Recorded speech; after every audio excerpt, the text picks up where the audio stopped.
After 3 days and 2 nights in the air, Solar Impulse 2 lands in California on its solar-powered trip around the world.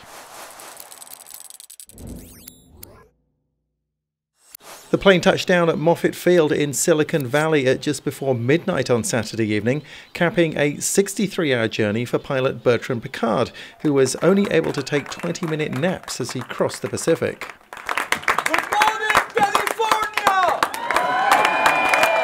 The arrival is symbolic for 2 reasons. First, it means the plane is another step closer towards circumnavigating the globe without using a single drop of fuel. And second, it marks a successful resumption of the mission, which has been stalled for the last 8 months in Hawaii due to battery problems and poor weather. Around 100 people were on hand to see it land, including Google co-founder Sergey Brin, who was spotted talking to Piccard after the landing. A few hours before touchdown, Piccard took in the sights of nearby San Francisco, giving residents a chance to see the unique carbon fiber plane, which has a wingspan greater than that of a Boeing 747. Its top is covered in solar panels that power up 4 batteries, and they provide enough energy to keep it flying all night before the recharging starts again the next morning. It was a problem with that system that caused the delay in Hawaii, but now everything's back on track.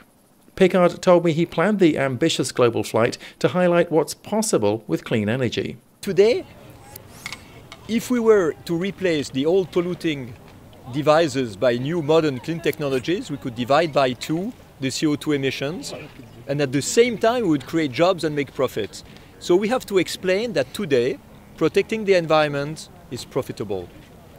And it was not the case in the past. He says green technology has reached the stage where it no longer represents a financial sacrifice.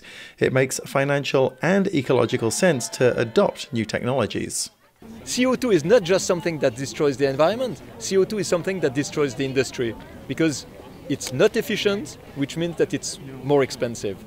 And if we explain things in a logical way, we don't need to be ecological anymore.